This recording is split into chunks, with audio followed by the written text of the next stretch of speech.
ভক্তি আর শক্তি, এই দুইয়ের মধ্যে সম্পর্ক অত্যন্ত সরল। মানুষ ভক্তি করেন যাতে তিনি শক্তি লাভ করতে পারেন, আর শক্তি লাভ করার পরে ভক্তি ভাব ভুলে যান আর শক্তির প্রতি আসক্তিতে মত্ত হয়ে যান, আর সেখান থেকেই তার বিনাশ শুরু হয়। কেন? কারণ ভক্তির দ্বারা প্রাপ্ত শক্তি অন্য কারোর হিতের জন্য ব্যবহার করতে হয়, অন্য কারোর মঙ্গল করার জন্য ব্যবহার করতে হয়, কারোর বিনাশের জন্য নয়। এবার যদি আমি আপনাদের একটা উদাহরণ দিয়ে বোঝাই, তাহলে কোদাল দিয়ে আমরা মাটি কোপাতে পারি, একটা গর্ত খুঁড়তে পারি যাতে একটা নতুন বৃক্ষ জন্ম নিতে পারে, একটা বৃক্ষ যা অন্য জীবকে ফল প্রদান করবে, যাত্রীদের ছায়া প্রদান করবে।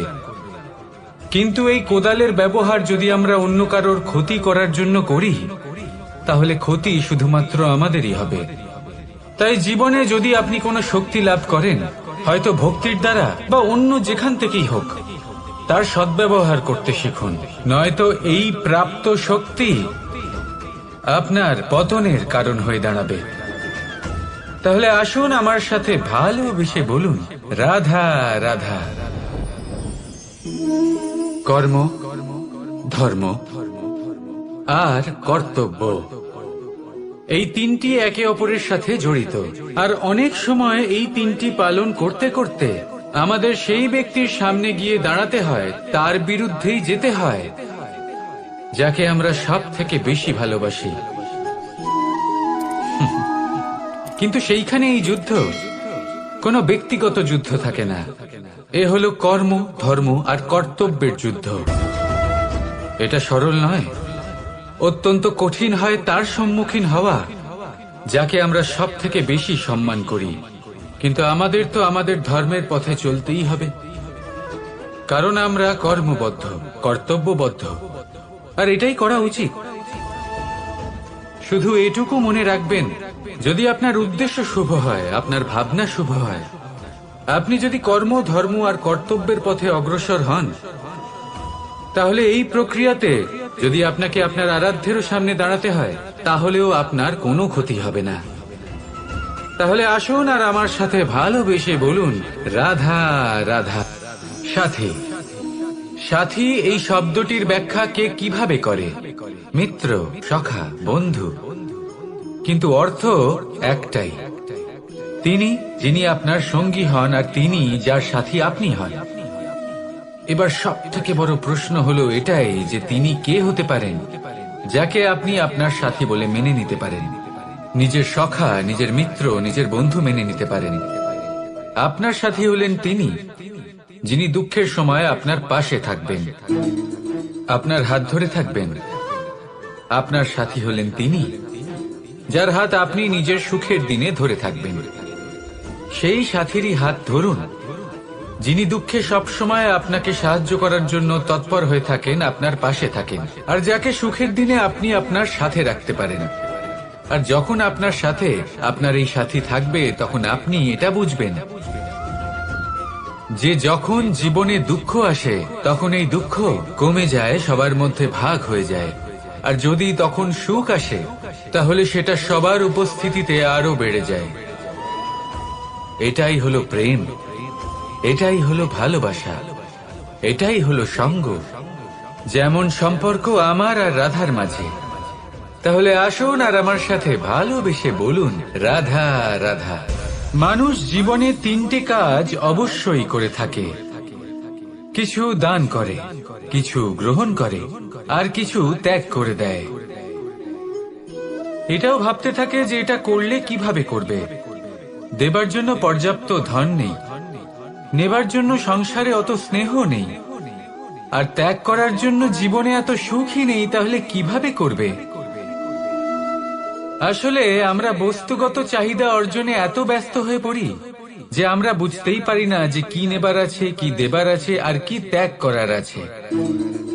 তাহলে আজ আমি আপনাকে বলেই দিই, মনে রাখবেন এই তিনটে গুরুত্বপূর্ণ গুণ, তিনটে গুরুত্বপূর্ণ কথা। দেবার জন্য আছে দান, নেবার মতো আছে জ্ঞান, আর ত্যাগ করার মতো আছে অহংকার। যখন আপনি দান করতে শিখে যাবেন, জ্ঞান অর্জন করার শক্তি আপনা থেকেই আপনার মধ্যে চলে আসবে। আর যখন এই জ্ঞান আপনার মধ্যে প্রবেশ করবে, অহংকার আপনা থেকেই আপনার থেকে দূরে চলে যাবে। যে ব্যক্তি এই তিনের মধ্যে ভারসাম্য বজায় রাখতে পারে, তার বর্তমান, ভূত, ভবিষ্যৎ, লোক, পরলোক সবকিছু শুধরে যায়।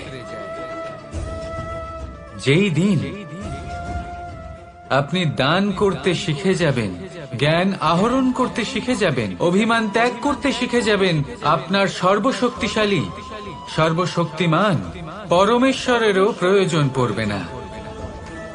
কারণ তখন ঈশ্বর আপনার মধ্যেই বাস করবেন। তাহলে আসুন আর আমার সাথে ভালোবেসে বলুন, রাধা রাধা। প্রেম এই সংসারে এসেছিল এই সংসারকে প্রেমের শিক্ষা দেওয়ার জন্য, এই জীবনের সুখের অনুভূতি আসলে কি তা শেখানোর জন্য। কিন্তু যদি সত্যি কথা বলি, তো আমি নিজেই প্রতিদিন প্রেমের নতুন নতুন স্বরূপ দেখতে পাই। প্রেমের একটা নতুন অনুভূতি প্রত্যেক নতুন দিনে। আর তার কারণ হলো এই প্রেম অনন্ত, এ হলো দৈব। প্রেম হলো এই সংসারের সব থেকে বড় ঢাল এবং সব থেকে বড় অস্ত্র। এই প্রেম ছাড়া না কোনো ন্যায় হয়, আর না কোনো শাস্ত্র, না জীবন আছে, আর না অন্ত। এবার যদি এই প্রেম মনের মধ্যে বাস করতে শুরু করে, তাহলে কখনো কোনো সমস্যাই হবে না। আর যদি হয়েও থাকে, তাহলে তা স্থায়ী হবে না। এই প্রেম কি না করতে পারে? এই প্রেম সমস্ত সমস্যা মিটিয়ে ফেলতে পারে। আপনার মনের মধ্যে অহংকারকেও বিনাশ করে দিতে পারে। আপনাকে সাক্ষাৎ ঈশ্বরের সাথে দেখা করাতে পারে। তাই প্রেমের দ্বারা প্রয়াস করতে থাকুন। এই সংসারের প্রত্যেক মানুষকে, প্রত্যেক বস্তুকে, প্রত্যেক জীব জন্তুকে ভালোবাসবেন। আর এই প্রেমের দ্বারাই বলুন, রাধা রাধা। বরদান অত্যন্ত বিচিত্র এক বিষয়, কিন্তু দেখতে গেলে এই বরদান কি না করতে পারে। এক দরিদ্রকে রাজা বানিয়ে দিতে পারে, একজন দুর্বলকে এই সংসারের সব থেকে শক্তিশালী ব্যক্তি বানিয়ে দিতে পারে। কিন্তু আমরা ভুলে যাই এক অত্যন্ত গুরুত্বপূর্ণ কথা। বরদান এই শব্দের শেষে দান লুকিয়ে রয়েছে। এই দান কথাটা অত্যন্ত গুরুত্বপূর্ণ। আমাদের মনে রাখা উচিত এই বরদান আমরা দানে পেয়েছি, আর তাই তার সম্মান করা উচিত, কখনোই অহংকার করা নয়। আর যে ব্যক্তি বরদান পেয়ে অহংকার করে, তার যা ক্ষতি হয় তা হলো এই বরদান তার থেকে কেড়ে নেওয়া হয়। বর অর্থাৎ শ্রেষ্ঠ, অর্থাৎ বরদানের অর্থ হলো একটা শ্রেষ্ঠ দান। এবং তার ব্যবহার যদি আপনি কারোর ক্ষতি করার জন্য করেন, তাহলে ক্ষতি শুধুই আপনার হবে। তাহলে এই বরদানের সম্মান করুন, উচিত পথে চলুন, আর উচিত উদ্দেশ্য নিয়ে এর ব্যবহার করুন। সব কিছু ভালোই হবে। তাহলে আসুন আর আমার সাথে ভালোবেসে বলুন, রাধা রাধা। আজ আমি আপনাকে এমন এক গল্প শোনাবো যা আমার নন্দ বাবা আমাকে শুনিয়েছিলেন যখন আমি ছোট ছিলাম। কাহিনী একজন সাধু আর একজন বিছের। একবার এক সাধু নদীর পাড়ে স্নান করছিলেন। উনি দেখলেন যে জলের প্রবাহে একটা বিছে ভেসে যাচ্ছে। তার প্রাণ বাঁচানোর জন্য উনি তাকে তুলে নদীর পাড়ে রাখার চেষ্টা করলেন, কিন্তু যেই সেই বিছেকে উনি হাতে তুললেন, সেই বিছে ওনাকে কামড়ে দিল। সাধু আবার চেষ্টা করলেন, সেই বিছেকে হাতে নেওয়াতে সে আবার তাকে কামড়ে দিল। আরো একবার চেষ্টা করাতে ওনার শিষ্য ওনাকে জিজ্ঞেস করল, এ আপনি কি করছেন গুরুদেব? এসব কি হচ্ছে? আপনি তারই প্রাণ বাঁচানোর চেষ্টা করছেন যে আপনাকে কামড়ে দিচ্ছে। গুরুদেব উত্তর দিলেন যে ও বিছে হয়েই নিজের কর্ম করছে, নিজের প্রবৃত্তি, নিজের ব্যবহার বদলাচ্ছে না। তাহলে আমি সাধু হয়ে তা কেন বদলাবো? এর তাৎপর্য হলো সরল, যে সংসারে কিছু মানুষ আছেন যারা হয়তো খারাপ, দুষ্ট প্রকৃতির, আর হয়তো তারা কখনোই বদলাবেন না, কখনোই কোনো পরিবর্তন আসবে না। কিন্তু তার মানে এই নয় যে আমরা আমাদের কর্ম করা ছেড়ে দিই। আমরা আমাদের প্রচেষ্টা ছেড়ে দেব? আগে না, আমাদের তো করতেই হবে, কারণ ইতিহাস সাক্ষী আছে যে এই চেষ্টা এই সংসারের ধারাকেও বদলে দিতে পারে। তাহলে আপনিও আসুন আর আমার সাথে ভালোবেসে বলুন, রাধা রাধা। এই সংসারে কোনো বস্তু হোক বা ব্যক্তি হোক, তার একার গুরুত্ব কিন্তু খুব বেশি নয়। একটা উদাহরণ হিসেবে বৃষ্টির ফোঁটাকে ভেবে দেখুন। যদি একটি বৃষ্টির ফোঁটা হয় তাহলে তার খুব বেশি গুরুত্ব থাকে না, কিন্তু যখন সহস্র বৃষ্টির ফোঁটা মেঘের মধ্যে দিয়ে ঝরে পড়ে তখন সেটা বর্ষার রূপ ধারণ করে। সেই বর্ষা যা এই প্রকৃতিকে শান্ত করে। সেইভাবেই পাথরের ছোট টুকরো, তার খুব বেশি গুরুত্ব থাকে না, কিন্তু যখন অসংখ্য পাথরের টুকরো একত্রিত হয় তখন তা পর্বতের আকার ধারণ করে। সেইভাবেই কিছু মানুষ যখন একত্রিত হন তখন তৈরি হয় পরিবার, কিছু পরিবার যখন একত্রিত হয় তখন তৈরি হয় সমাজ, যখন অনেক সংখ্যক সমাজ একত্রিত হয় তখন তৈরি হয় রাজ্য। এবার এই রাজ্যের সবথেকে গুরুত্বপূর্ণ ব্যক্তি হতে পারেন রাজা, কিন্তু তাও সেই রাজা একা কিছু করতে পারেন না। যুদ্ধ লড়ার সময় তারও নিজের সৈন্যদলকে প্রয়োজন পড়ে। কিন্তু এই সংসারে এমন একজন ব্যক্তি আছেন যিনি একাই সব কাজ করতে থাকেন, এবং সেই ব্যক্তি হলেন মা। আমাদের জীবনে একজন পিতার ভূমিকা কিন্তু নিঃসন্দেহে অমূল্য, কিন্তু আমাদের সকলের জীবনে যে ভূমিকা একজন মায়ের তা অন্য কারোর থাকে না। একজন মা একাই সন্তানকে বড় করতে পারেন, সংস্কারী করে তুলতে পারেন, তার জন্য পরিশ্রম করেন। আর এত কিছু কাজ করার পরেও তার কাজের জন্য তিনি প্রশংসা অবশ্য পান না। উল্টে যদি সেই সন্তান অনুচিত পথে চালিত হয়, অনুচিত কর্ম করে, তখন সেই মাকেই অপবাদের পাত্র হয়ে উঠতে হয়। আমাদের জীবনে মায়ের যোগদান কতটা সেটা বুঝুন। আপনাকে বড় করে তোলার জন্য উনি কতটা পরিশ্রম করেছেন সেটা বুঝুন। আজ থেকে, এখন থেকে, এই মুহূর্ত থেকে মাকে সম্মান করতে শিখুন। যখন সময় পাবেন, যখন সুযোগ হবে, তখন তার প্রশংসা করুন, ওনারও ভালো লাগবে। আর মায়ের এই মমতার জন্য, তার এই ভূমিকার জন্য আসুন সবাই মিলে আমরা তাকে প্রণাম করি, আর সকলে মিলে ভালোবেসে বলি, রাধা রাধা। মানুষের মানসিকতা এমন হয় যে সে যতটা করে আশা করে যে তার থেকে অনেক বেশি তার বদলে সে পাবে। দেখুন, সবকিছুই আপনার ভাবনা চিন্তার উপর নির্ভর করছে। আপনি যদি ফলের বিষয়ে ভেবে কর্ম করতে থাকেন তাহলে সেটা অনুচিত। জীবনের আসল আনন্দ হলো নিজের কর্ম করতে থাকা, ফলের চিন্তা করা উচিত নয়। যদি আপনি এরকম ভাবেন যে আমি এতটা করছি, আমার এতটা পাওয়া উচিত, সেই ভাবনা অনুচিত। যদি আপনি সেবার মানসিকতা নিয়ে কর্ম করতে থাকেন, কর্মচক্রে প্রবাহিত হন, যদি আপনি এমন ভাবনা রাখেন যে আমি এতটা পাচ্ছি তাই এর থেকে অনেক বেশি আমি কর্ম করব, তাহলে নিশ্চিত রূপে আপনি যতটা করছেন তার থেকে অনেক বেশি আপনি পাবেন, আপনার আশার থেকে অনেক বেশি আপনি পাবেন। শুধু জীবনে অনেক বেশি কাজ করতে থাকুন, ফলের চিন্তা করবেন না। আর মনে রাখবেন, এই ভাবনাই সব থেকে বড় বীজ। কর্মের উপর বিশ্বাস রাখুন, জীবনে যা যা আপনি চান সবই সুখময় হবে। আসুন আর আমার সাথে ভালোবেসে বলুন, রাধা রাধা। আপনি কখনো পর্বতের শিখরে উঠেছেন? আপনি দেখতে পাবেন পর্বতের পদতলে প্রচুর সুন্দর ফুল রয়েছে, সবুজ বনানী রয়েছে। যত আপনি উপরে উঠতে থাকবেন তত ফুল কমতে থাকবে, সবুজ বনানী কমতে থাকবে। আরো কিছুটা উপরে উঠলে কাঁটা জাতীয় গাছ দেখতে পাবেন, শুকনো গাছ দেখতে পাবেন। আরো যদি উপরে ওঠেন তাহলে পাষাণ দেখতে পাবেন।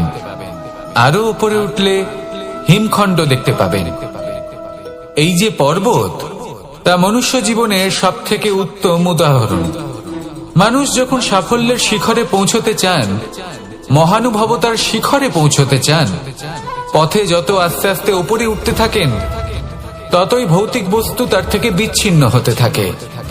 যদি তিনি সেই ভৌতিক বস্তুগুলি ত্যাগ না করতে পারেন তাহলে কখনোই সেই স্থানে পৌঁছতে পারবেন না। আর মানুষ যদি উচিত ত্যাগ করতে পারেন, পথে অগ্রসর হতে থাকেন, এগোতে থাকেন, তাহলে একদিন না একদিন তিনি মহানুভবতার, জ্ঞানের, সাফল্যের হিমের স্বাদ অবশ্যই লাভ করবেন। মনে রাখবেন, মানব জীবনের ত্যাগ হলো অত্যন্ত গুরুত্বপূর্ণ অংশ। আসুন আমার সাথে ভালোবেসে বলুন, রাধা রাধা। আপনি কখনো কোনো বাজকে নিজের বাসা বানাতে দেখেছেন? এই বাজ যখনই কোনো বাসা বানায় তখন উঁচু গাছের ডালে বা কোনো পর্বতের শিখরে বাসা বানায়, অনেক উচ্চতায়, আর সেখানে তার সন্তানও জন্মগ্রহণ করে। যখন এই সন্তানেরা জন্মায় তখন এই বাজ খুবই ভালোবেসে এবং খুব সাবধানে এদের পালন পোষণ করে, নিজের ঠোঁট দিয়ে তাদের ঠোঁটে খাবার পরিবেশন করে। কিন্তু যেই সেই সন্তানেরা হৃষ্টপুষ্ট হয়ে যায় এবং সেই কথা বাজ নিজে বুঝতে পেরে যায়, সেই বাজ নিজেই সেই বাসা ছিন্ন ভিন্ন করে দেয়। সেই সন্তান যাদের সবেমাত্র ডানা গজিয়েছে, কিভাবে উঠতে হয় তারা জানে না, সেই সন্তানগুলিকে উচ্চতা থেকে ঠেলে দেয়। সেই সন্তান প্রথমে ভয়ভীত হয়ে যায়। তারা সামনে মৃত্যুকে দেখতে পেয়ে ভয়ের কারণে তাদের ডানা ঝাপটাতে থাকে, আর সেই প্রক্রিয়াতেই সেই সন্তানগুলি উড়তে শুরু করে দেয়। এবার এই ঘটনায় আমরা কি শিক্ষা পেতে পারি? এটাই, যদি আপনি মাতা পিতা হন তাহলে নিজের সন্তানকে অবশ্যই স্নেহ করুন, কিন্তু তাদেরকে নিজের আঁচলের তলায় বেঁধে রাখবেন না। যদি আপনি চান আপনার সন্তান জীবনে উন্নতি করুক, তাহলে নিজের মুঠো থেকে তাদের স্বতন্ত্র করে দিন, এই সংসারে সংঘর্ষ করতে দিন। সেই সন্তান নিজেই বুঝতে পারবে যে জন্মের সময় পাওয়া ডানা কি করে ব্যবহার করতে হয়। আর আপনার চোখের সামনে আপনার সন্তান এই আকাশে উড়তে থাকবে। তাহলে আসুন আমার সাথে ভালোবেসে বলুন, রাধা রাধা। সূচের শেষে একটি ছিদ্র থাকে যার দ্বারা আমরা এই সুতো পরাতে পারি, আর তারপর সূচের সাহায্যে এই সুতো দিয়ে বস্ত্র সেলাই করা যায়। কিন্তু যদি সুতোটা সোজা করে ধরা না হয় তাহলে সূচে কখনো এই সুতো পরানোই সম্ভব নয়। যদি এতে কোনো গিঁট পড়ে তখন তা কখনোই এই ছিদ্র দ্বারা প্রবেশ করা সম্ভব নয়। ঠিক এইভাবেই যদি আপনি কারোর জীবনে প্রবেশ করতে চান, কারোর অন্তরে প্রবেশ করতে চান, তাহলে আপনাকেও সহজ থাকতে হবে। এতে কোনো গিঁট থাকলে চলবে না, অর্থাৎ মনে যাতে কোনো মালিন্য না থাকে, যেন কোনো কুচিন্তা না থাকে। যদি এসব থাকে তাহলে আপনি কখনো কারোর জীবনে প্রবেশ করতে পারবেন না। আর যদি কোনোভাবে আপনি প্রবেশ করেও যান তাহলে তার মনে ঘর করতে পারবেন না। নিজেকে এই সুতোর মতন করে তুলুন, সহজ। মনে যেন কোনো কুচিন্তা না থাকে, সবার প্রতি যেন সদ্ভাবনা থাকে, শুভ চিন্তা থাকে। এমনটা করতে থাকুন। এমন একটা দিন আসবে যেদিন এই সমস্ত সংসারের ব্যক্তির মনে আপনি বাস করবেন, আর তখন এই মন প্রসন্ন হয়ে বলবে, রাধা রাধা। কথায় আছে যে এমন কোনো অক্ষর নেই যার দ্বারা কোনো মন্ত্র হয় না, এমন কোনো বনস্পতি নেই যা নিজেই একটা ঔষধি নয়, পৃথিবীর এমন কোনো ব্যক্তি নেই যার মধ্যে কোনো যোগ্যতা থাকে না। শুধু প্রয়োজন হলো যে ব্যক্তিকে আমরা খুঁজে চলেছি তাকে সঠিকভাবে চিনে নেওয়া। যদি তার যোগ্যতা, তার বিশেষত্ব আমরা বুঝতেই না পারি তাহলে আর লাভ কি রইল? এই সংসারে এমন অনেক ব্যক্তি রয়েছেন যারা ছোট ছোট অসফলতার কারণে আপনাকে এটা বলে দেবে যে আপনি কোনো কাজের নন, আপনি হলেন মূর্খ, আপনি কিছুই করতে পারবেন না।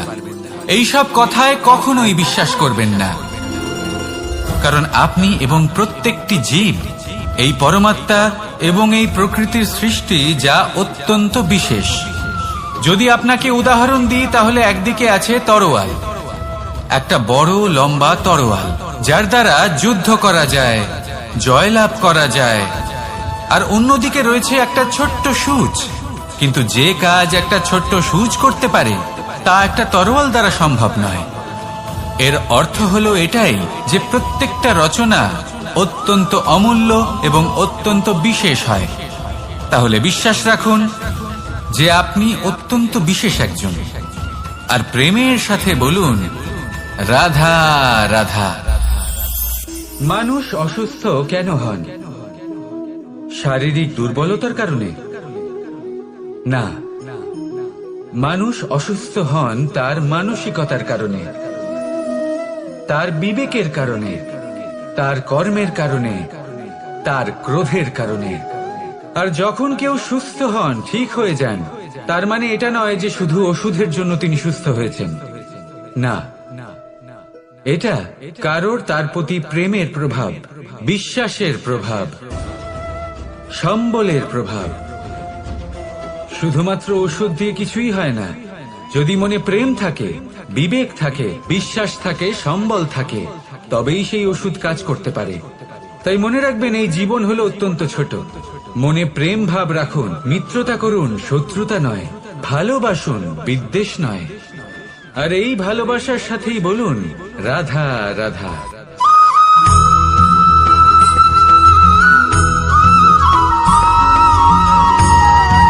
এই সংসারের সব থেকে বড় সুখ কি? কেউ বলবেন নিজের লক্ষ্য প্রাপ্ত করা, কেউ বলবেন ধন উপার্জন করা, কেউ বলবেন নিদ্রাই সব থেকে বড় সুখ, কেউ বলবেন রাজ্য লাভ করা, আবার কেউ বলবেন মাতার হাত থেকে খাবার খাওয়া, আদি ইত্যাদি। কিন্তু যদি সত্যি কথা বলি, এই সংসারের সব থেকে বড় সুখ হলো সেবা করা। কখনো কাউকে সেবা করে দেখুন। এই সেবা দ্বারা অন্য কোনো মানুষের আশীর্বাদ লাভ করাতেই সুখ রয়েছে। আপনার সেবা ভাব দ্বারা যখন কোনো মানুষ নিজের অন্তরাত্মা থেকে আপনাকে আশীর্বাদ করে, তার থেকে বড় সুখ আর কিছুই নেই।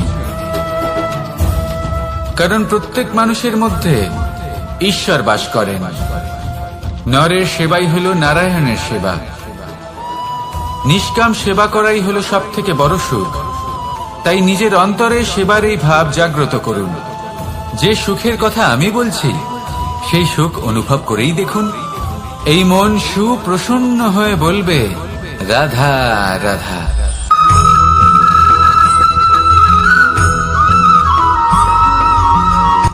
আজ আমি আপনাকে এমন এক গল্প শোনাবো যা আমার নন্দ বাবা আমাকে শুনিয়েছিলেন যখন আমি ছোট ছিলাম। কাহিনী একজন সাধু আর একজন বিছের। একবার এক সাধু নদীর পাড়ে স্নান করছিলেন। উনি দেখলেন যে জলের প্রবাহে একটা বিছে ভেসে যাচ্ছে। তার প্রাণ বাঁচানোর জন্য উনি তাকে তুলে নদীর পাড়ে রাখার চেষ্টা করলেন, কিন্তু যেই সেই বিছেকে উনি হাতে তুললেন, সেই বিছে ওনাকে কামড়ে দিল। সাধু আবার চেষ্টা করলেন, সেই বিছেকে হাতে নেওয়াতে সে আবার তাকে কামড়ে দিল। আরো একবার চেষ্টা করাতে ওনার শিষ্য ওনাকে জিজ্ঞেস করল, এ আপনি কি করছেন গুরুদেব? এসব কি হচ্ছে? আপনি তারই প্রাণ বাঁচানোর চেষ্টা করছেন যে আপনাকে কামড়ে দিচ্ছে। গুরুদেব উত্তর দিলেন, যে ও বিছে হয়েই নিজের কর্ম করছে, নিজের প্রবৃত্তি, নিজের ব্যবহার বদলাচ্ছে না, তাহলে আমি সাধু হয়ে তা কেন বদলাবো? এর তাৎপর্য হলো সরল, যে সংসারে কিছু মানুষ আছেন যারা হয়তো খারাপ, দুষ্ট প্রকৃতির, আর হয়তো তারা কখনোই বদলাবেন না, কখনোই কোনো পরিবর্তন আসবে না। কিন্তু তার মানে এই নয় যে আমরা আমাদের কর্ম করা ছেড়ে দিই, আমরা আমাদের প্রচেষ্টা ছেড়ে দেব।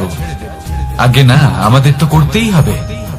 কারণ ইতিহাস সাক্ষী আছে যে এই চেষ্টা এই সংসারের ধারাকেও বদলে দিতে পারে। তাহলে আপনিও আসুন আর আমার সাথে ভালোবেসে বলুন রাধা রাধা। মানুষ জীবনে সবসময় শিখরে পৌঁছতে চায়, অনেক উঁচুতে উঠতে চায়, আর তার জন্য তারা কি না করে, পরিকল্পনা করে, ষড়যন্ত্র করে, প্রার্থনা করতে থাকে, আবার কারোর কাছে সাহায্যও চায়। কিন্তু এত কিছু করা সত্ত্বেও অনেক সময় মানুষ শিখরে পৌঁছতে পারে না। যদি পৌঁছেও যায়, তাও খুব তাড়াতাড়ি নিচে নেমে আসে। এর কারণ কি? একটা উদাহরণ দিয়ে বোঝানো যাক। এই হলো ময়ূর পেখম, আর এই হলো পাথর। যদি এই পেখমকে হাওয়ায় ছুঁড়ে দিই, তবে ও উড়তে থাকে, কিন্তু এই পাথর অতি শীঘ্রই মাটিতে নেমে আসে। এর কারণ কি? ভার। এই পাথর হলো ভারী, আর এই শিক্ষাই আমাদের গ্রহণ করতে হবে। ঠিক এইভাবেই যদি আমাদের মন দ্বন্দ্ব আর অহংকার দ্বারা পরিপূর্ণ হয়ে থাকে, তাহলে তা কখনোই শিখরে পৌঁছবে না। পৌঁছে গেলেও খুব শীঘ্রই মাটিতে নেমে আসবে। তাই এই মনকে হালকা করতে শিখুন, অহংকারকে, এই হিংসাকে ত্যাগ করুন। তারপর উঁচুতে উড়ে তো দেখুন, কত উঁচুতে উঠতে পারবেন আপনি। আসুন আমার সাথে ভালোবেসে বলুন, রাধা রাধা। মানুষ এক অত্যন্ত বিচিত্র প্রাণী। পরিকল্পনা করে, ষড়যন্ত্র করে, প্রচেষ্টা করে, কাউকে পরাজিত করার চেষ্টাও করে। সাপকে একটা দড়ি মনে করে হাতে চেপে ধরার চেষ্টা করে, কিন্তু একটা কথা বুঝতেই পারে না, সময়ের এই সাপ, এটা হাতে চেপে ধরাই যায় না। আর আপনি যা করবেন তা আবার ফিরে আসবে আপনারই সামনে। দেখুন, এতে কিছুই যায় আসে না যে আপনি কুম্ভকারের পুত্র নাকি কৃষ্ণের পুত্র। যদি আপনি অনুচিত কর্ম করেন তাহলে আপনার সাথেও অনুচিতই হবে। অশুভ কর্ম করলে আপনার সাথেও অশুভই হবে। কুরু বংশ অত্যন্ত মহান বংশ ছিল। এই কুরু বংশ কি হলো তার সাথে? একটা গোটা বংশ বয়ে গেল, কারণ ওনাদের উদ্দেশ্য অশুভ ছিল। অন্যদিকে 5 জন বনবাসী পাণ্ডব মহাভারত বিজয়ী হলেন, কারণ তাদের উদ্দেশ্য শুভ ছিল। তাই মনে রাখবেন, শুভ অগ্নি প্রজ্বলিত করবেন, শুভ তাপ সঞ্চার হবে। অশুভ অগ্নি প্রজ্বলিত করবেন, নরকেই জ্বলতে হবে। তাহলে আসুন আর আমার সাথে ভালোবেসে বলুন, রাধা রাধা। মানুষ জীবনে সবসময় সুখ পেতে চান, কিন্তু এই সুখ, এটা আসলে কি? এই সুখের আসল রূপ কি? আমি বলি, সুখের আসলে 2টি রূপ হয়, বাহ্যিক সুখ, আত্মিক সুখ। আর এটা ঠিক তেমনই হয় যেরকম আমাদের শরীরের সাথে জড়িত ছায়া আর আমাদের শরীরের মধ্যে বসবাসকারী আত্মার। যদি ছায়ার কথা ভেবে দেখেন তাহলে বুঝতে পারবেন, আমাদের শোবার সময় ভোরবেলা এই ছায়া অনেক বড় হয়ে যায়। যখন এই সূর্য মাথার উপরে চলে আসে, তার তাপ বেড়ে যায়, তখন এই ছায়া ছোট হয়ে যায়। আর যেই অন্ধকার নেমে আসে, এই ছায়া আপনার সঙ্গ ত্যাগ করে। এরকমই হয় বাহ্যিক সুখ। আর এবার কথা বলি আমাদের শরীরের মধ্যে বসবাসকারী এই আত্মা। এই আত্মা কখনো আমাদের সঙ্গ ত্যাগ করে না, সব সময় আমাদের সাথে জড়িয়ে থাকে। এরকমই হয় আত্মিক সুখ, যা সব সময় আমাদের সাথে থাকে। আত্মিক সুখ কারো সেবা করে, আত্মিক সুখ কাউকে সাহায্য করে, আত্মিক সুখ প্রেম বোধের, যা কখনো আমাদের সঙ্গ ত্যাগ করে না। সেখানে বাহ্যিক সুখ, যতক্ষণ আপনি সম্পন্ন কিছু মানুষ এবং সুবিধার সাথে আছে, এই বাহ্যিক সুখ আপনার সাথে থাকবে। সম্পন্নতা চলে গেলে, মানুষজন চলে গেলে, সুখ সুবিধা চলে গেলে, বাহ্যিক সুখও চলে যায়। তাহলে এই আত্মিক সুখ খুঁজে নিন এবং সেই সুখের সাথেই বলুন, রাধা রাধা। আপনি কখনো কোনো সাধারণ পাখি দেখেছেন? যেমন বাবুই। সে কি করে? সে কোনো গাছের ডালে নিজের বাসা বানায়। এবার সেইখানে বাসা বানানো সহজ ব্যাপার, কারণ সামগ্রী আশেপাশেই পাওয়া যায়। কিন্তু সমস্যা হলো আক্রমণ। কোন সাপ বা অন্য কোনো পশু ওর বাসাতে ওর সন্তানদের উপর না আক্রমণ করে বসে, এই ভয়ে তার সব সময় থাকে। আর এটা সব থেকে কঠিন ব্যাপার এদের জন্য, নিজের বাসায় নিজের সন্তানদের সুরক্ষা। আর বাজ পাখি, যদি আমরা বাজের কথা বলি তাহলে তারা কি করে? বাজ পাখি কোনো উঁচু পাহাড়ের শিখরে, কোনো পাথরের খাঁজে নিজের বাসা তৈরি করে। এবার ওখানে বাসা বানানো একেবারেই সহজ ব্যাপার নয়, কারণ সামগ্রী আশেপাশে পাওয়া যায় না, দূর থেকে নিয়ে আসতে হয়। কিন্তু সেইখানে আক্রমণের ভয়ও কখনোই থাকে না।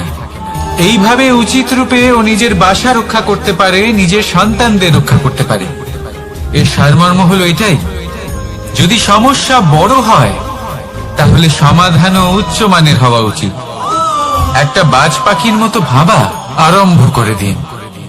জীবনে যে কোনো সমস্যা ছোট মনে হবে। রাধা রাধা। জীবনে এমন কিছু কাজ রয়েছে যা আপনাকে একাই করতে হয়, আর এমন কিছু কাজ রয়েছে যা আপনাকে একসাথে মিলে করতে হয়, একজোট হয়ে, সঙ্গবদ্ধ হয়ে। এবার সঙ্গবদ্ধ বলতে কি বোঝাতে চাইছি? আমি তাদের কথা বলছি না যারা বাস্তবিকভাবে একে অপরের সাথে কাজ করেন। আমি তাদের কথা বলছি যারা একে অপরের থেকে দূরে থেকেও একে অপরকে বিশ্বাস করেন। আমি আগেও বলেছিলাম, সমস্ত বিশ্বের আশা বিশ্বাসেই বসবাস করে, তাই না? তাই যেখানে সমস্ত বিশ্ব আছে, সমস্ত সংসার আছে, সেইখানেই বিশ্বাস রয়েছে।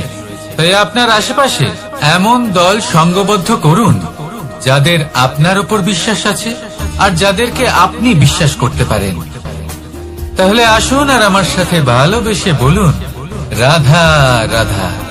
আমরা যে মানুষকে চাই, যাকে আমরা ভালোবাসি, তাকে একটা উপহার অবশ্যই দিতে চাই।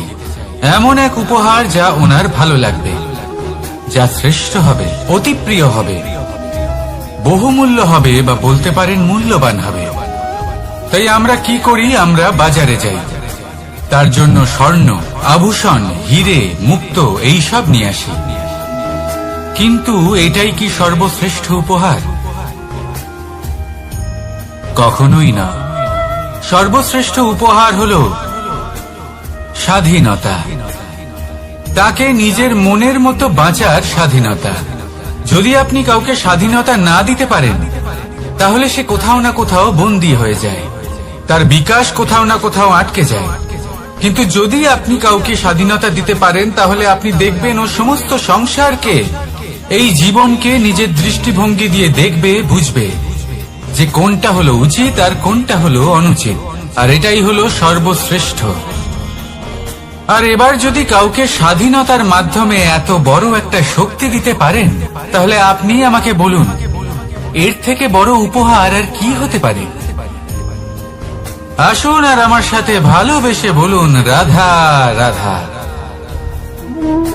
কর্ম, ধর্ম আর কর্তব্য, এই তিনটি একে অপরের সাথে জড়িত। আর অনেক সময় এই তিনটি পালন করতে করতে আমাদের সেই ব্যক্তির সামনে গিয়ে দাঁড়াতে হয়, তার বিরুদ্ধেই যেতে হয়, যাকে আমরা সব থেকে বেশি ভালোবাসি। কিন্তু সেইখানে এই যুদ্ধ কোনো ব্যক্তিগত যুদ্ধ থাকে না। এ হলো কর্ম, ধর্ম আর কর্তব্যের যুদ্ধ। এটা সরল নয়, অত্যন্ত কঠিন হয় তার সম্মুখীন হওয়া যাকে আমরা সব থেকে বেশি সম্মান করি। কিন্তু আমাদের তো আমাদের ধর্মের পথে চলতেই হবে, কারণ আমরা কর্মবদ্ধ, কর্তব্যবদ্ধ, আর এটাই করা উচিত। শুধু এটুকু মনে রাখবেন, যদি আপনার উদ্দেশ্য শুভ হয়, আপনার ভাবনা শুভ হয়, আপনি যদি কর্ম, ধর্ম আর কর্তব্যের পথে অগ্রসর হন, তাহলে এই প্রক্রিয়াতে যদি আপনাকে আপনার আরাধ্যেরও সামনে দাঁড়াতে হয়, তাহলেও আপনার কোনো ক্ষতি হবে না। তাহলে আসুন আর আমার সাথে ভালোবেসে বলুন, রাধা রাধা। প্রেম এই সংসারে এসেছিল এই সংসারকে প্রেমের শিক্ষা দেওয়ার জন্য, এই জীবনের সুখের অনুভূতি আসলে কি তা শেখানোর জন্য। কিন্তু যদি সত্যি কথা বলি, তো আমি নিজেই প্রতিদিন প্রেমের নতুন নতুন স্বরূপ দেখতে পাই, প্রেমের একটা নতুন অনুভূতি প্রত্যেক নতুন দিনে। আর তার কারণ হলো এই প্রেম অনন্ত, এ হলো দৈব। প্রেম হলো এই সংসারের সব থেকে বড় ঢাল এবং সব থেকে বড় অস্ত্র। এই প্রেম ছাড়া না কোনো ন্যায় হয় আর না কোনো শাস্ত্র, না জীবন আছে আর না অন্ত। এবার যদি এই প্রেম মনের মধ্যে বাস করতে শুরু করে, তাহলে কখনো কোনো সমস্যাই হবে না। আর যদি হয়েও থাকে, তাহলে তা স্থায়ী হবে না। এই প্রেম কি না করতে পারে? এই প্রেম সমস্ত সমস্যা মিটিয়ে ফেলতে পারে, আপনার মনের মধ্যে অহংকারকেও বিনাশ করে দিতে পারে, আপনাকে সাক্ষাৎ ঈশ্বরের সাথে দেখা করাতে পারে। তাই প্রেমের দ্বারা প্রয়াস করতে থাকুন। এই সংসারের প্রত্যেক মানুষকে, প্রত্যেক বস্তুকে, প্রত্যেক জীব জন্তুকে ভালোবাসবেন। আর এই প্রেমের দ্বারাই বলুন রাধা রাধা। প্রশান্তি, চরিত্র, নিদ্রা মানুষের জীবনের একটা অত্যন্ত গুরুত্বপূর্ণ সুখ এবং প্রয়োজনীয়তাও। দেখতে গেলে এই সংসারের প্রত্যেক পশু পাখি, প্রত্যেক জীব অবশ্যই নিদ্রা প্রাপ্ত করেন, কিন্তু মানুষ, যার মধ্যে বিচার বিবেচনা করার শক্তি অন্যদের থেকে অনেক বেশি, তার কিন্তু ঘুমের কিছু সমস্যা অবশ্যই হয়। কি বলে, তাই তো? এবার এর কারণ কি? চিন্তা। এবার চিন্তা আমাদের সবার জীবনে আছে। আমরা সকলে জানি যে চিন্তা কখনো আমাদের সাহায্য করে না, তাও আমাদের জীবনে আছে। কেন? চিন্তার মাধ্যমে কি কখনো কোনো সমস্যার সমাধান হয়েছে? অর্থের চিন্তা করলে কি অর্থ লাভ হয়? ভবিষ্যতের চিন্তা করলে কি ভবিষ্যৎ ঠিক হয়ে যায়? স্বাস্থ্যের চিন্তা করলে কি স্বাস্থ্য নিজে থেকেই ঠিক হয়? হয় না। তাহলে এই সব কিছু থেকে আমাদের একটা ছোট্ট শিক্ষা অবশ্যই লাভ করা উচিত। আপনিও আপনার কাঁধ থেকে চিন্তার এই বোঝা নামিয়ে ফেলুন। আর ইচ্ছে, এই সব ইচ্ছে একত্রিত হয়ে আমাদের মনে চিন্তা উৎপন্ন করে। তাই এই চিন্তাগুলিকে ত্যাগ করুন। প্রকৃতির প্রেমের উপর বিশ্বাস রাখুন। মনে রাখবেন, যিনি চিন্তা মুক্ত হবেন তিনি চিতা মুক্ত হবেন। সুখে নিদ্রা প্রাপ্ত করুন, আর নিদ্রায় যাবার আগে আমার সাথে ভালোবেসে বলুন রাধা রাধা। মহাদেব, সেই দেবতা যিনি মহান, যাকে দেবতাদের দেবতা বলা হয়, যিনি হলেন আমার আরাধ্য। কখনো আপনার মনে এই প্রশ্ন এসেছে যে শিবকেই কেন মহাদেব বলা হয়, অন্য কোনো দেবতাকে কেন বলা হয় না? সেই কারণে, কারণ মহাদেবের মধ্যে, ওনার মধ্যে এমন এক বিশেষ গুণ রয়েছে যা অন্য কারণ নেই। তা হলো নিঃস্বার্থ হয়ে মানুষের সেবা করা। যদি প্রয়োজন পড়ে, যদি সৃষ্টির পথে বিনাশের কালো মেঘ ছেয়ে থাকে, তখন নিজের প্রাণের চিন্তা না করে হলাহল পান করার জন্য প্রস্তুত থাকেন মহাদেব। আর এই অদ্বিতীয় ত্যাগের জন্যই শিবকে মহাদেব বলে ডাকা হয়। এবার যদি কোনো মানুষও নিঃস্বার্থ ভাবনার দ্বারা নিজেকে অর্পণ করে দেয় এই জগতের কল্যাণের জন্য, মানুষের সেবার জন্য, তাহলে তিনিও মহাপুরুষ, মহামানব হতে পারেন। যদি কেউ অভুক্ত থাকেন, তাহলে নিজের থালা থেকে অর্ধেক খাবার তাকে দিয়ে দিন। যদি কেউ অসুস্থ হন, তাহলে তাকে সেবা করার, চিকিৎসা করার চেষ্টা করুন। এই জীবন শুধু নিজের জন্য নয়, অন্যদের প্রতি, সমস্ত সংসারের প্রতি উৎসর্গ করুন। যদি এইসব মানুষ শিখে যান, তাহলে তিনি মহাদেবের পথে অগ্রসর হতে পারেন। যদি মানুষ নিঃস্বার্থ ভাবনার দ্বারা এই সংসারের সেবা করতে শিখে যান, তাহলে তিনি নিশ্চিত রূপে মহামানব অবশ্যই হতে পারবেন। আসুন আমার সাথে ভালোবেসে বলুন রাধা রাধা। স্বর্ণ, হিরে, মুক্ত, মানিক, এই সব কিছুকে আগে পাথর বলা হতো। তাহলে এমন কি হলো যে এদের রত্ন বলা হয়? আর রত্ন, তা বাস্তবে আসলে কি? এটা হলো সেই পাথর যাকে আগে আগুনের তাপ সহ্য করতে হয়েছে, পরখ করা হয়েছে, যাচাই করা হয়েছে, এদের কাটার চেষ্টা করা হয়েছে, কিন্তু তারা কখনোই নষ্ট হয়নি, বরং তারা আরো উদ্ভাসিত হয়েছে, আরো উজ্জ্বল হয়েছে, এই সংসারে আরো প্রকাশ ছড়িয়ে দিয়েছে। সেই জন্য এরা হলো এত অমূল্য, সেই জন্য এরা হলো বহুমূল্য, সেই জন্য এদের রত্ন বলা হয়। এবার মানুষের কাছেও এই নির্বাচনের অধিকার রয়েছে যে আমরা শুধু পাথর হয়ে থাকব নাকি রত্ন হয়ে থাকব। কিভাবে? আমাদের জীবনেও অনেক সমস্যা রয়েছে, বাধা আছে, বিপত্তি আছে। আমরা সেই বাধার তাপে উত্তপ্ত হই, এই সমস্যা আমাদের কাটার চেষ্টা করে। অনেক মানুষ বিভিন্ন পরিস্থিতি আমাদের ভাঙার চেষ্টা করে, কিন্তু আমাদের নষ্ট হলে চলবে না। যেভাবে এই রত্ন সমস্যার সম্মুখীন হয়ে পাথর থেকে রত্ন হয়েছে, সেইভাবেই আমাদেরও আমাদের সমস্যার সম্মুখীন হয়ে রত্ন হয়ে উঠতে হবে। এই সংসারে প্রকাশের স্রোত হয়ে উঠতে হবে। তাহলে এটাই করুন আর আমার সাথে ভালোবেসে বলুন, রাধা রাধা। সংসারে সব থেকে বড় শক্তি আসলে কি? কেউ বলবেন শারীরিক শক্তি, কেউ বলবেন অস্ত্রের শক্তি, কেউ বলবেন জ্ঞানের শক্তি। ঠিক আছে, কিন্তু যদি আমি বলি সংসারের সব থেকে বড় শক্তি হল শক্তি কোনো এক তথ্যের, আগে হ্যাঁ, তথ্য। এই তথ্য নিজেই কিন্তু খুব শক্তিশালী, অত্যন্ত শক্তিশালী অস্ত্র হলো এই তথ্য। আর সত্যি বলতে অনুচিত তথ্যের থেকে অনেক বেশি ঘাতক হলো অসম্পূর্ণ তথ্য। যেরকম আজ শাম্ব রুক্মির সাথে করেছে, ওকে অসম্পূর্ণ তথ্য দিয়েছে, তার ফলে বিনাশ হলো। যদি এইভাবেই আপনার কাছেও কোনো অসম্পূর্ণ তথ্য আসে, আর যদি আপনি তা পরখ না করে দেখেন, যাচাই না করে দেখেন, আর নিজের কর্ম করেন, তাহলে উত্থানের বদলে আপনি পতনের সম্মুখীন হবেন। বিকাশের বদলে আপনার বিনাশ হয়ে যাবে। মনে রাখবেন একটা অত্যন্ত গুরুত্বপূর্ণ কথা, সঠিক তথ্য পাওয়া সঠিক তথ্য দেওয়ার থেকে অনেক বেশি গুরুত্বপূর্ণ।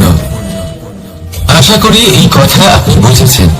জীবনে যখনই কোনো তথ্য আপনি পাবেন, সেই বিষয়ে ভেবে দেখুন, পরখ করে দেখুন, যাচাই করুন, তারপর নিজের কর্ম করুন।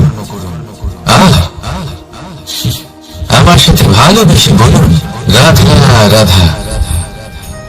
ধর্ম এবং প্রেম, এই দুই হলো একই মুদ্রার দুই পিঠ। যদি এদের মধ্যে কোনোটা নষ্ট হয়ে যায়, তাহলে দ্বিতীয়টাও থাকে না। কখনো ভেবেছেন এমন কেন হয়? তার জন্য আগে আপনাকে বুঝতে হবে যে ধর্ম আসলে কি। ধর্ম সেটাই যা এই সংসারের প্রত্যেক মানুষকে একে অপরের সাথে সুখ এবং শান্তিতে থাকতে প্রেরণা যোগায়। এই প্রেরণার আধার হলো প্রেম। প্রেম সেটাই যা আপনার মধ্যে অন্য কারোর প্রতি করুণাবোধ জাগিয়ে তোলে, সম্মান জাগিয়ে তোলে। এবার যদি প্রেম চলে যায়, তাহলে সবার আগে বিনাশ হবে সম্মান আর করুণাবোধের। এবার যেখানে না প্রেম রয়েছে, না সম্মান রয়েছে, না করুণা রয়েছে, সেখানে ধর্ম কিভাবে বাস করবে? অশুভ ইচ্ছে জাগ্রত হয়ে ওঠে, ক্রোধ জাগ্রত হয়ে ওঠে, অহংকার জাগ্রত হয়ে ওঠে, আর তারপর আরম্ভ হয় অধর্মে। তাই যা যা ভাবনা আপনার অন্তরে প্রবেশ করছে, করতে দিন, কিন্তু যাই হোক না কেন, এই প্রেমকে নিজের থেকে দূরে যেতে দেবেন না। এই প্রেমকে চিরকাল নিজের কাছে রাখুন, নিজের হৃদয়। আর এই প্রেম ভাব নিয়ে বলুন, রাধা রাধা। মানুষের জীবনে উন্নতি লাভ করার জন্য তিনটি স্তম্ভের প্রয়োজন হয়। প্রথম স্তম্ভ শিক্ষা। এই শিক্ষা আমাদের জ্ঞান প্রদান করে। দ্বিতীয় স্তম্ভ ব্যবসা, যার দ্বারা আমরা ধন উপার্জন করি। তৃতীয় স্তম্ভ হলো আমাদের ঈশ্বর, আমাদের ইষ্ট। এনার সাথে যদি আমরা জুড়ে থাকতে পারি, তাহলে এমন একটা মানসিক বল আপনি লাভ করবেন যেটা এই সংসারে আর কোথাও পাওয়া সম্ভব না। কিন্তু মানুষ অনেক সময় জীবনে এই তিনটি স্তম্ভ লাভ করা সত্ত্বেও সামনে অগ্রসর হতে পারেন না। তখনও জীবনে কঠিন পরিস্থিতি আসতেই থাকে। এমনটা ঠিক কেন হয়? কারণ সে জীবনে এই তিনটি স্তম্ভ লাভ করে নেয়, জীবনে প্রয়োগও করে, কিন্তু তার ভিতের কথা সে ভুলেই যায়। যেমন প্রথম স্তম্ভ অর্থাৎ শিক্ষা। এই শিক্ষার আধার হলো শুভ চেতনা। যদি অন্তরে শুভ চেতনা না থাকে, তাহলে এই শিক্ষার কোনো গুরুত্ব থাকে না। দ্বিতীয় স্তম্ভ ব্যবসা। পরিশ্রম করে উপার্জন করতে হবে, এই কথাটা আমরা সবাই জানি এবং সবাই চেষ্টাও করি। কিন্তু ব্যবসা করতে করতে আমরা এটা ভুলে যাই আমাদের ব্যবহার কেমন হয়ে পড়েছে। এই ব্যবহার যদি শুভ হয়, তাহলে আমাদের উপার্জন আস্তে আস্তে একটা স্থির জায়গায় এসে পৌঁছবে। এবং তৃতীয় স্তম্ভ আমাদের ভগবান। যদি ওনার স্মরণে আপনি যেতে চান, তাহলে তার পূর্বে নিজের মা বাবাকে সেবা করুন, তাদের যত্ন করুন, তাদেরকে ভালোবাসুন, কারণ ওনারাই হলেন এই সংসারে আপনার সব থেকে বড় ইষ্ট। তাহলে 3 স্তম্ভের সাথে সাথে তাদের আধারকেও নিজের জীবনে প্রাধান্য দিন। কোনো সমস্যা আসবে না, জীবনে একের পর এক উন্নতি করবেন এবং এই মন প্রসন্ন হয়ে বলবে রাধা রাধা। সুখ, দুঃখ এবং শক্তি, এই 3 হলো এই সংসারের ত্রিদেবের মতো। আমাদের জীবনে যা কিছু ঘটছে এই 3টির ভিত্তির উপরেই হচ্ছে। আসলে এই সংসারের একটা নিয়ম আছে, যখনই আপনি কিছু লাভ করেন এই সংসার আপনার পরীক্ষা নেয়। এটা জানার জন্য আপনার পরীক্ষা নেয় যে আপনি যা কিছুই লাভ করেছেন আপনি কি আদৌ সেটার যোগ্য কিনা। ঠিক সেইভাবেই এই সুখ, দুঃখ এবং শক্তি আপনার পরীক্ষা নিয়ে থাকে। যখন সুখ আসে তখন সে আপনার পরীক্ষা নেয় যে আপনার মধ্যে অহংবোধ জাগ্রত হয়নি তো। যদি অহংবোধ চলে আসে তাহলে সুখ সেখানেই সঙ্গ ত্যাগ করে। দুঃখ আপনার ধৈর্যের পরীক্ষা নিতে থাকে, আর যদি আপনার মধ্যে ধৈর্য না থাকে তাহলে এটা আপনাকে আরো বেশি দুঃখের গভীর অন্ধকারে ঠেলে দেবে। সেখানে শক্তি পরীক্ষা নেয় আপনার বিনম্রতার। যদি আপনি বিনম্র না হন তাহলে হয় এই শক্তি আপনার সঙ্গ ত্যাগ করবে, নয় এই শক্তি বিনম্রতার অভাবে আপনার পতনের কারণ হতে পারে। এই সংসারে যে কোনো ব্যক্তি যিনি এই পরীক্ষায় উত্তীর্ণ হয়ে থাকেন এই জীবনে তিনি সাফল্য লাভ করেন। আসুন আমার সাথে ভালোবেসে বলুন রাধা রাধা। ভয়ের সাথে আমরা সবাই পরিচিত, কষ্ট আমরা সবাই পেয়েছি। কখনো কখনো আমরা অসুস্থ হয়ে পড়ি, আর এমন সময় হলে মাতার মমতা, কখনো বাবার স্নেহ, কখনো বন্ধুদের পাশে থাকার অনুভূতি আমাদের রোগ নিরাময়ে সাহায্য করে। কখনো যদি আমরা নিরাশ হয়ে পড়ি, তখন যদি আমাদের কোনো আপনজন আমাদের দুটো ভালো কথা বলে তখন আমাদের মনোবল বেড়ে যায়। ঠিক তেমন সংসারের এই রঙ্গমঞ্চে যদি আপনি পীড়িত অনুভব করেন, কিছু শুভ কথা আলোচনা করুন, কিছু স্তুতি গান করুন, কিছু মুহূর্তের জন্য হলেও নিজের ইষ্টদেবের কথা স্মরণ করুন আর প্রার্থনা করুন। সাহস বাড়বে, শক্তিও বৃদ্ধি পাবে এবং সামনে এগিয়ে চলার পথও দেখতে পাবেন। তখন এই মন প্রসন্ন হয়ে বলবে রাধা রাধা। এই সংসারে কখনো কোনো ব্যক্তিকে তার বাইরের পোশাক দেখে বিচার করার চেষ্টা করবেন না, এটা খুব বড় ভুল করবেন। যেমন আমরা জীবনে অনেক সময় এমন করি, ধরুন কোথাও একটা গাছ দেখলাম, খুব বিশাল আকারের একটা গাছ যেটা মাটির থেকে অনেক উঁচুতে পৌঁছে গেছে, যার বিশাল শাখা আছে। সেগুলো দেখে আমরা ভাবি যে এই গাছে হয়তো কত সুস্বাদু ফল আছে, আমরা সেই গাছের পরিচর্যা করতে থাকি। আবার অন্যদিকে হলো একটি তৃণ যেটা মাটি থেকে কিছুটা উঁচুতে পৌঁছেছে, কিন্তু সেই তৃণর নিচে, মাটির নিচে অত্যন্ত সুস্বাদু ফল বা সবজি জন্ম নেয়, যা আমাদের স্বাস্থ্যের পক্ষে অত্যন্ত উপকারী। সেই জন্য কখনো আবরণ দেখে কাউকে বিচার করতে চেষ্টা করবেন না। তার বদলে এটা বোঝার চেষ্টা করুন যে আপনার সামনে যে ব্যক্তি আছে বা বস্তু আছে তার বিশেষত্ব কি। যদি এই বিশেষত্ব বোঝার ক্ষমতা আপনি অর্জন করেন, যদি এই শিল্প আপনি নিজের ভেতরে জাগ্রত করেন, তাহলে এই সংসারে বিশেষত্ব কি সেটা আপনি জানতে পারবেন। আর এই সমস্ত খেলা দৃষ্টি থেকে নয়, দৃষ্টিভঙ্গি থেকে জন্ম নেয়। দৃষ্টিভঙ্গি সবসময় শুভ রাখুন আর আমার সাথে ভালোবেসে বলুন রাধা রাধা। লোকে বলে মানুষ নিজের ভবিষ্যৎ জন্ম থেকেই লিখিয়ে আনে, অর্থাৎ এখানে এই কপালে। ভাগ্য দেবতা আমাদের সমস্ত উত্থান, সমস্ত পতনের হিসেব সবটা লিখে দেন। কিন্তু কপালে কেন, পায়ে নয় কেন? যদি পায়ে লেখা হয় তাহলে আমরা পড়তে পারবো, যদি কপালে লেখা হয় আমরা ছাড়া বাকি সবাই পড়তে পারবে। এবারে আমাদের কপাল এখানে তাই প্রতিফলিত হয় যা আমাদের মস্তিষ্কে আছে, আর মস্তিষ্কে থাকে আমাদের ভাবনা। তাই এই ভাবনার ধনাত্মক হওয়া অত্যন্ত জরুরি। এতে বিকাশের জন্য স্থান রাখুন, এতে সবাইকে একসাথে নিয়ে চলার ভাবনা রাখুন। আর বিশ্বাস করুন, আপনার মস্তিষ্কের এই ভাবনা সাফল্য রূপে আপনার কপালে অবশ্যই লিখিত হবে, কারণ আপনার ভাবনাই সত্য হয়ে আপনার জীবনে আসে। রাধা রাধা। সময় বড়ই অদ্ভুত, এই সময়, তাই না? দেখতে গেলে এটা একটা অনুভূতি, একটা সংখ্যা, একটা বিষয়। এবারে দেখুন না, সূর্যোদয় সকলের একসাথেই হয়, তাই তো? কারোর আগে কারোর পরে এমন তো হয় না, সবার একসাথেই হয়। আবার সূর্যাস্ত সকলের একসাথেই হয়। এবারে ভাবুন, এই সময় প্রত্যেকের জন্য আলাদা আলাদা। কারোর জন্য এই সময় ভালো, আবার কারোর জন্য এই সময়ই খারাপ। এক্ষুনি এই মুহূর্তে কারোর মুখে সফলতার আলো রয়েছে, আবার কারোর মুখে অসফলতার নিরাশা। এটা কেন? কেন এই সময় কারোর জন্য শ্রেষ্ঠ, আবার কেন তা কাউকে নিরাশ করে? এটার উত্তর হলো আপনার চিন্তা, আপনার কর্ম।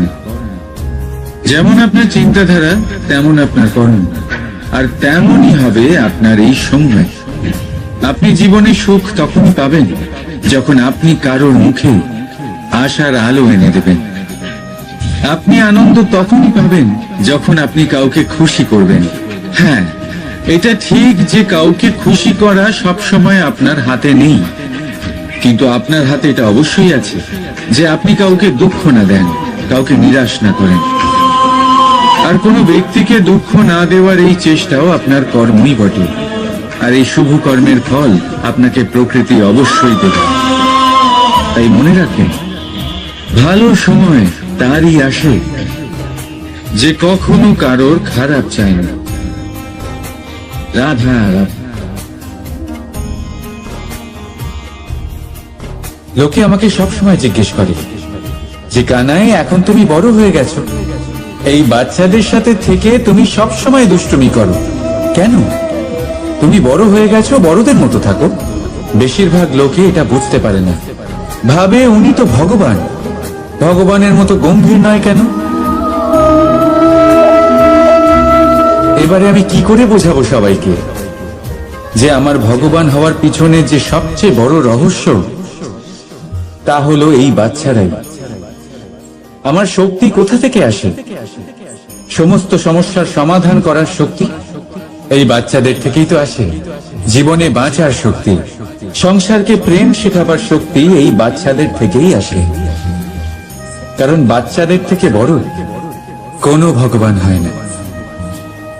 এবারে দেখুন না, পুরাণ আর বেদের কোনো জ্ঞান নেই ওদের, কিন্তু খুব ভালোভাবেই জানে যে একজন উদাস ব্যক্তির মন কি করে ভোলানো যায়, কি করে তাকে আনন্দ দেওয়া যায়।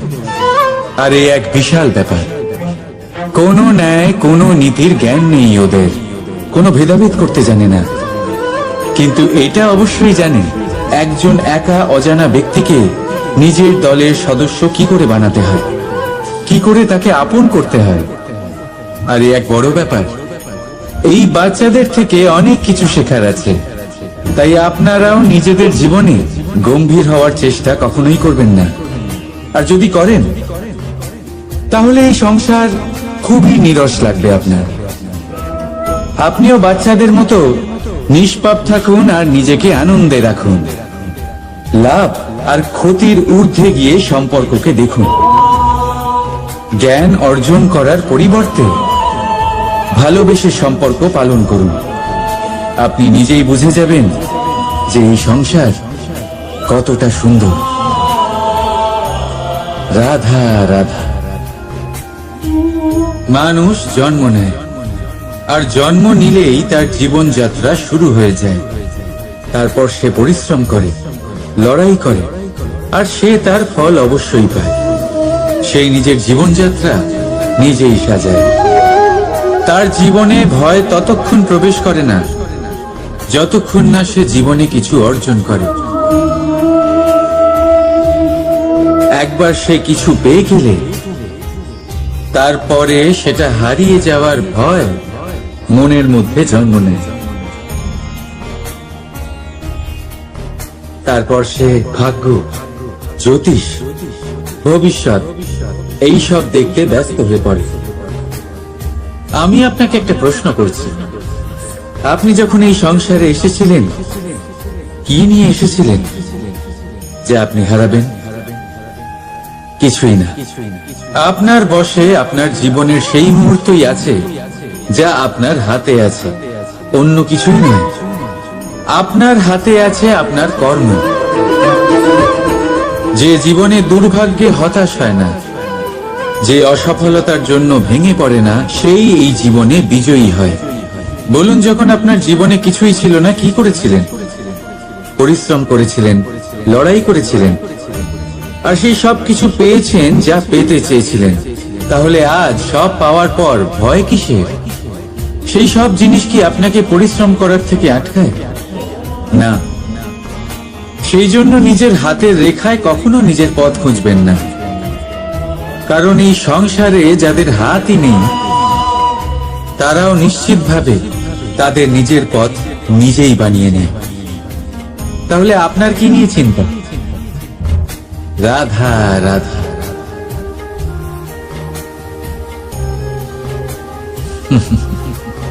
সময়, এই সময় না কোনো ব্যক্তি, না জীব, না বস্তু, তাও সময় জীবিত থাকে।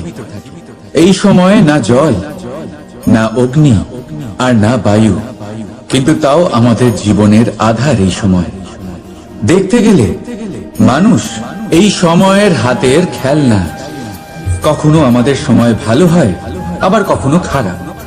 কেউ সময় আসার প্রতীক্ষা করে, আবার কেউ সময় যাওয়ার প্রতীক্ষা করে, কিন্তু এই সময় কারোর হাতে ধরা দেয় না। এই সময় যা কেউ দেখতে পায় না, এটা সবাইকে সবকিছু দেখিয়ে যায়। দেখিয়ে যায় যে আপনকে আর পরকে, আমাদের শুভাকাঙ্ক্ষীকে আর ক্ষতিকে চায়, আমাদের মিত্রকে আর আমাদের শত্রুকে। এই সময় আপনাকে দেখায় যে আপনি কতটা শক্তিশালী, সেই সময় আপনাকে দেখিয়ে যাবে আপনি কতটা দুর্বল। এই সময় সব কিছু দেখিয়ে যায়। তাই এই সময় যা এতটা শক্তিশালী, তা আমরা নষ্ট কেন করি? ভেবে দেখুন। এবারে উঠুন আর এই সময়ের সম্পূর্ণ ব্যবহার করুন, এই সময়ের সদ্ব্যবহার করুন, কারণ এই সময়কে ব্যবহার করাটাই আপনার হাতে রয়েছে, আর কিচ্ছু না। আর এই সময় একবার বয়ে গেলে তখন যাই করুন না কেন, কখনো ফেরত আসবে না। সময়ের সদ্ব্যবহার করুন আর সবার মধ্যে আনন্দ ছড়ান।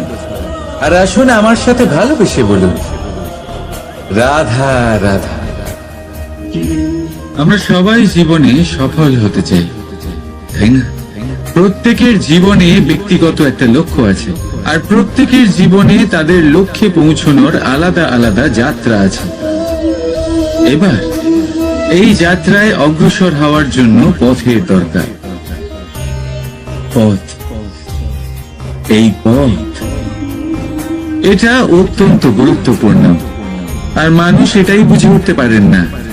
অধিকাংশ মানুষ তাদের গোটা জীবন কাটিয়ে দেন এই পথ খুঁজতে গিয়ে, আর অধিকাংশ মানুষ জীবন কাটিয়ে দেন তাদের এই পথ বদলাতে গিয়ে। কিন্তু এভাবে সাফল্য অর্জন করা যায় না। এবারে আপনারা জিজ্ঞেস করবেন, কি করে সাফল্য লাভ করবেন? এই সফলতা তিনি অর্জন করেন যে তার পথ নিজেই তৈরি করেন।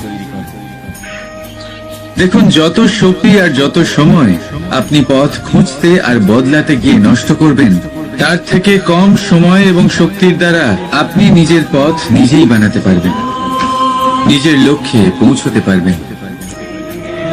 সেই জন্য বারবার আপনার পথ বদলাবেন না, খোঁজাখুঁজি করবেন না। নিজের এই যাত্রায় নিজের পথ নিজেই তৈরি করুন, আর যত তাড়াতাড়ি সম্ভব নিজের লক্ষ্যে পৌঁছে যান। রাধা রাধা। আপনি ওই কথাটা নিশ্চয়ই শুনেছেন, যখন ভগবান একটা দরজা বন্ধ করেন তখন অন্যদিকে অনেক দরজা খুলে দেন। এবার এই দরজা, এই সমস্ত পথ আমরা দেখতে পাই না, অনেক সময় আমরা বুঝতে পারি না, হারিয়ে যায় সব। কখনো কখনো মনে হয় যে এই কথাটাই মিথ্যে, কিন্তু আসলে তা তো নয়। তাহলে হারিয়ে যায় কেন? কারণ আমরা সময় নষ্ট করি এই দরজার দিকে তাকিয়ে থেকে।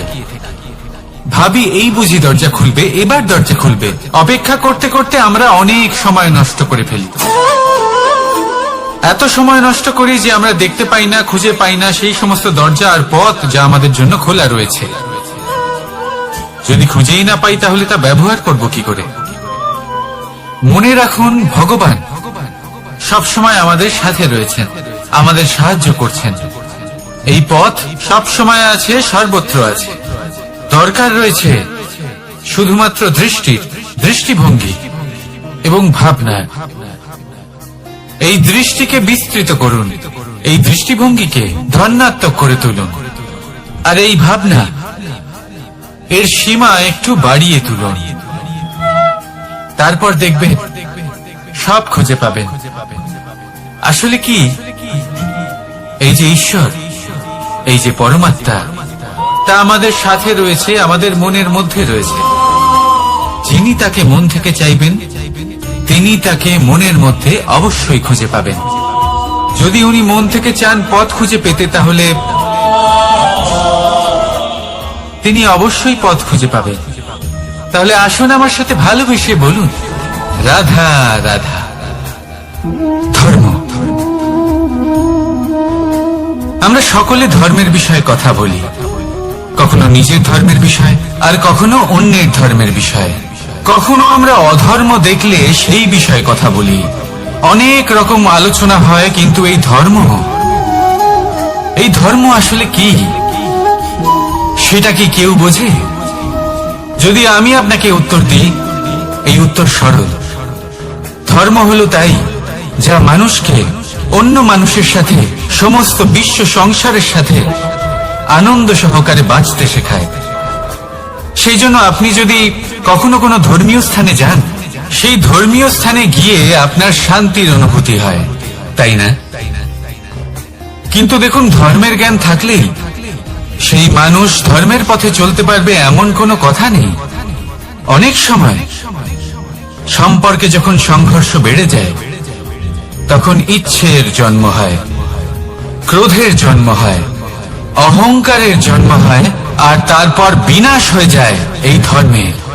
সেই জন্য দ্বিতীয় সব থেকে গুরুত্বপূর্ণ গুণ যা আমার সারথীর মধ্যে থাকা উচিত, তা হলো ধর্মবীর হওয়া। এবার দেখতে হবে সেটা এই যে কে হবে সেই ব্যক্তি যিনি এই স্বয়ম্বরে নিজের ধর্মে অটল থাকবেন। কারণ সেই ব্যক্তি এই সংসার থেকে সরে এসে ধর্মের পুনঃস্থাপনের এই মহাকার্যে আমার সারথী হতে পারবেন। তাহলে আসুন আমার সাথে ভালোবেসে বলুন, রাধা রাধা। কর্ম, ধর্ম, জ্ঞান, এই 3 স্তরে অনেক মানুষ পৌঁছতে পারেন। অনেকে এই পরীক্ষা দিয়ে তাতে উত্তীর্ণ হয়ে যেতে পারেন, কিন্তু শিখরে পৌঁছে শাসন তিনিই করতে পারেন যার কাছে এই চতুর্থ গুণটিও থাকে,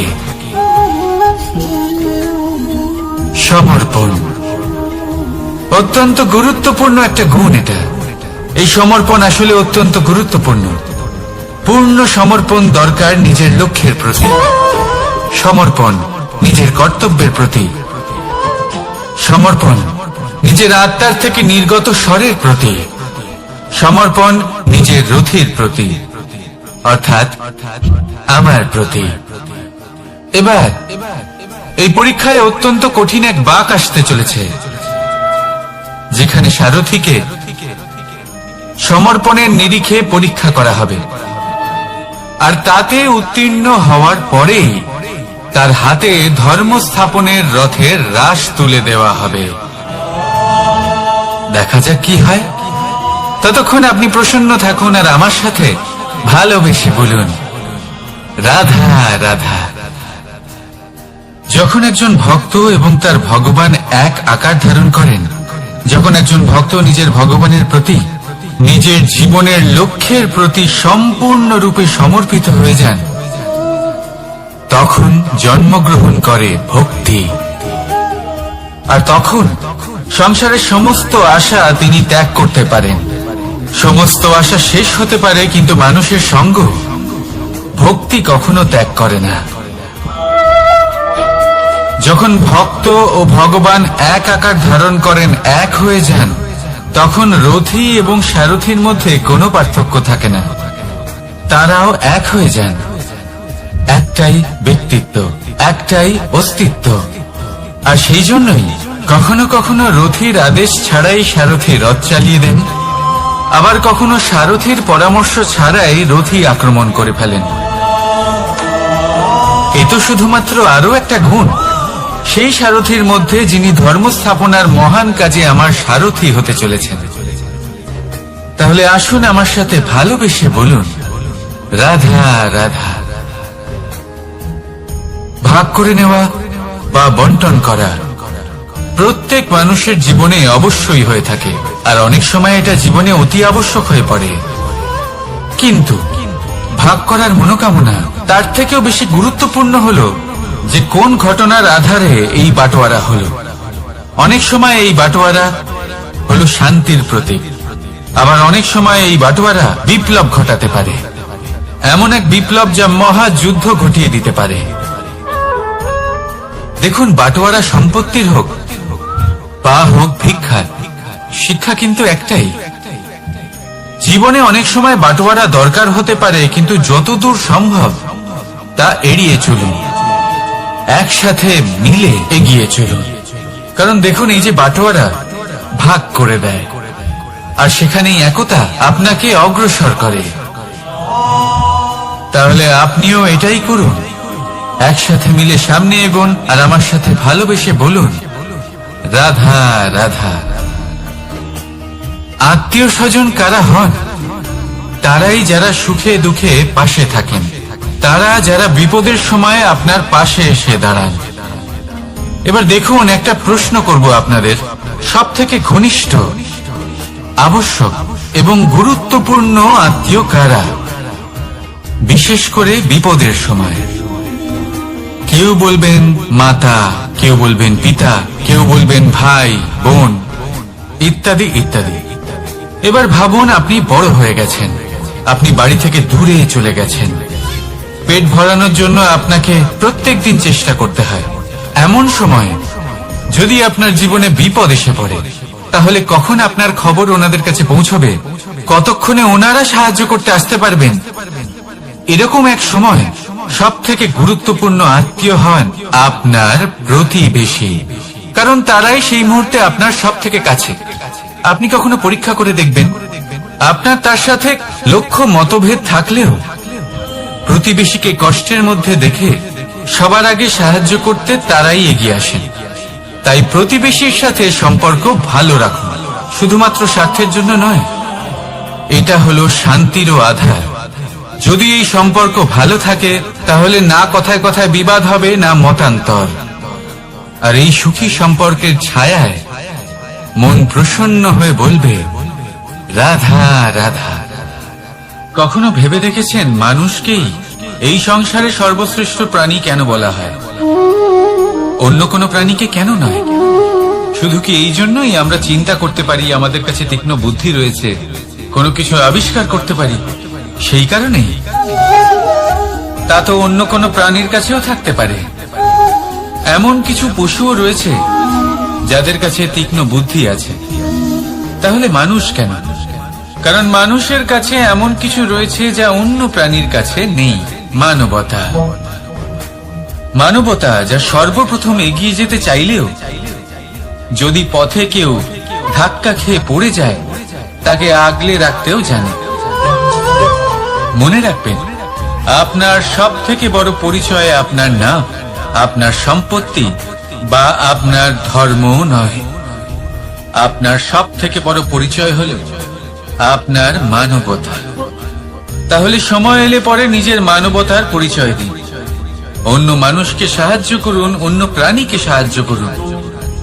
একা একা পথ চলা হলো পশুদের প্রবৃত্তি। মানুষ হলেন তিনি যিনি অন্যের জন্য প্রাণও দিতে পারেন। মানুষ হলেন তিনি যিনি অন্য মানুষের প্রাণ বাঁচান। সেই মানবতাকে জাগিয়ে তুলুন আর এই জীবন বাঁচতে শুরু করুন। আর হ্যাঁ, আমার সাথে ভালোবেসে বলুন, রাধা রাধা। এই সংসারে মাতা পিতা তার সন্তানকে সব থেকে বড় উপহার কি দিতে পারে? বৈভব, সুযোগ সুবিধা, বাড়ি, নাকি আশেপাশের পরিবেশ? এই সংসারে মাতা পিতা তার সন্তানকে সব থেকে বড় উপহার শিক্ষা দিতে পারেন, কিন্তু তার জন্য সময়ের প্রয়োজন হয়। এবার এই সময় অত্যন্ত অদ্ভুত। সময়ের ধারণা সবার রয়েছে। কখনো কখনো কিছু কঠিন সময় বরদানের মতো আমাদের সম্মুখে আসে। এরকম কোন সমস্যার কথা যদি আমি বলি, যেমন যুদ্ধ, মহামারী, মহা অসুখ, এরকম সময় আমাদের কাছে যথেষ্ট সময় থাকে। এই সময় আমরা চিন্তা করি, ভয়ভীত হই, কে জানে কত সম্পত্তির ক্ষয়ক্ষতি হবে। এবার এই সময় কিভাবে কাটিয়ে ওঠা যায়? অশুভ চিন্তা তার মনের মধ্যে বাসা বাঁধে। সে বুঝতে পারে না সে কি করবে। আমি বলবো, চিন্তা ত্যাগ করুন, এই ভয়কে ত্যাগ করুন। আর মনে রাখুন একটা গুরুত্বপূর্ণ কথা, যে ঈশ্বর আপনাকে বরদান দিয়েছেন যাতে আপনি নিজের কর্তব্য পূর্ণ করতে পারেন। কর্তব্য, নিজের পরিবারকে সময় দেওয়া, নিজের সন্তানকে শিক্ষা দেওয়া। তাদের সাথে বসুন, কথাবার্তা বলুন, আলোচনা করুন। কিছু কথা তারা বলবে, কিছু আপনি বলবেন, কিছু আপনি শিখবেন, কিছু তারা শিখবে। তাদের সাথে খেলা করুন, তাদের সাথে পূর্বপুরুষের গল্প করুন। এইসব করলে তাতে না শুধু তাদের ভবিষ্যৎ উজ্জ্বল হবে, বরং আপনিও সন্তুষ্টি পাবেন। ভয়ভীত হবেন না। আজ বর্তমানে আপনি কি করতে পারেন যাতে আপনার বর্তমান সঠিক হবে এবং ভবিষ্যৎ উজ্জ্বল হবে, তাতে একাগ্র হন। সবকিছু শুভ হবে। রাধা রাধা।